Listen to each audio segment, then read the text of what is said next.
सरकार के विभिन्न मंत्रालयों और विभागों में अपनी सेवाओं से विकसित भारत की यात्रा को मजबूती देंगे। इस कार्यक्रम को आरंभ करने के लिए सर्वप्रथम मैं माननीय राज्य मंत्री डॉक्टर जितेंद्र सिंह जी से हौसला अफजाई की है। आपका बहुत बहुत आभार। 22 अक्टूबर सन 2023 को आपके द्वारा प्रारंभ किए गए रोजगार मेले के इस क्रम में आज हम 19वां अंक लेकर के उपस्थित हैं। यदि अभी तक हुए 19 रोजगार मेला के कार्यक्रमों का आकलन किया जाए तो समझ में आता है कि रोजगार मेला के इस क्रम के परिणाम स्वरूप जहां एक और नियुक्ति, सरकारी नौकरियों में होने वाली नियुक्तियों में संख्या में वृद्धि हुई है, वहां साथ ही साथ नियुक्ति प्रणाली में पारदर्शिता भी आई है।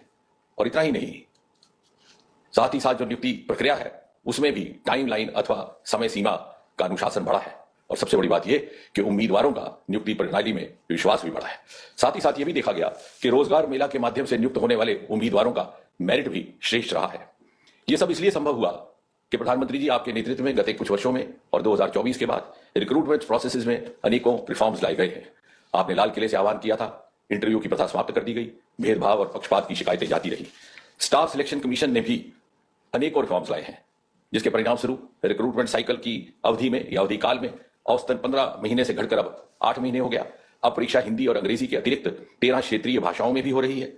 उम्मीदवार के लिए फिजिकल डोजियर की जगह इलेक्ट्रॉनिक डोजियर उपलब्ध कराया जा रहा है और एसएससी पोर्टल पर लॉग होकर के उम्मीदवार अपने एग्जामिनेशन सेंटर का इंतखाब भी कर सकता है।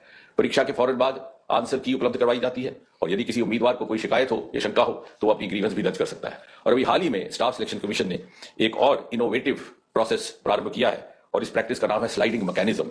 अर्थात यदि कोई उम्मीदवार किसी कारणवश इम्तिहान में अपीयर नहीं हो पाता तो उसकी वैकेंसी खाली ना जाए, इसलिए अगले उम्मीदवार को भी मौका दिया जा सकता है। इसी तरह यूपीएससी ने unified one time registration system integrated with Aadhaar and DigiLocker को इंट्रोड्यूस किया है। दिव्यांग उम्मीदवारों को सेंटर ऑफ चॉइस की सुविधा प्रदान की गई।